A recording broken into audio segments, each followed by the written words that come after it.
Hello, everybody. Hope you all are having a good week.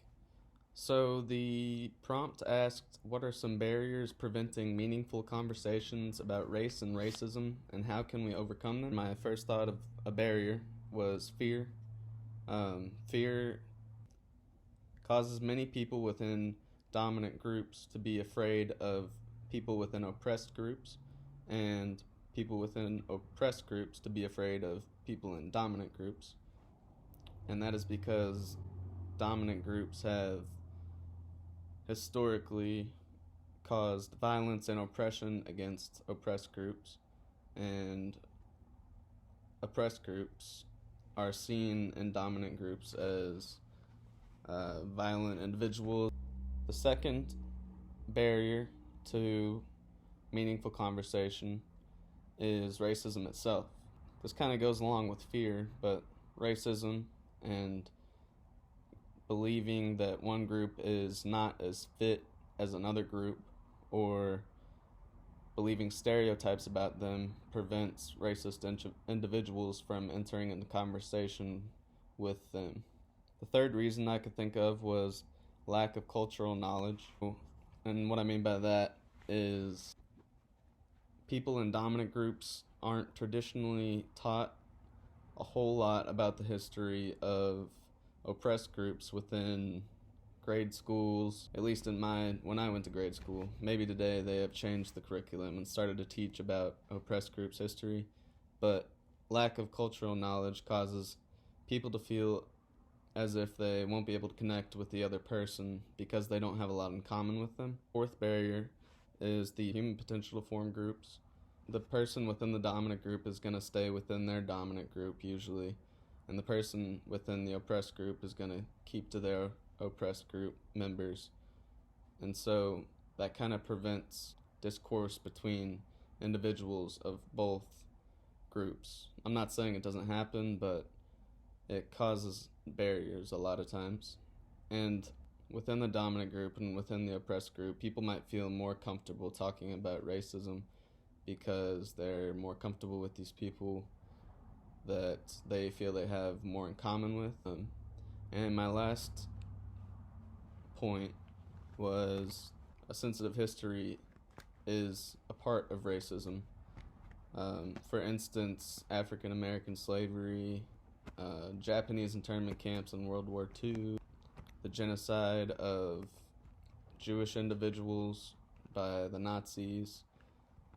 All these events were caused by extreme overt racism. And so, in normal everyday interactions, people usually don't want to bring that up because they don't want to cause conflict. They kind of just want to go on with their day.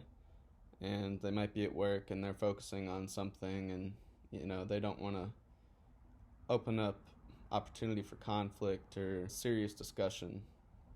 Whereas when we're in the classroom, that's kind of the place where you would have serious discussion, or somewhere that's designated for people to think about certain topics. In order to overcome fear, racism, and lack of cultural knowledge, people need to educate themselves about the cultures of which they are afraid, and the races of which they are afraid, and the races of which they are racist against. And a lot of times, people who are racist will not actively participate in educating themselves, so it might take education campaigns in grade schools and high schools in order to prevent a future generation of individuals who are racist. In order to overcome the potential for human beings to stick within their groups and not interact with people that are outside of their culture or race, we simply need to will ourselves to take a leap to go outside of our comfort zone and enter into conversation with people of other oppressed groups and people of any other cultures.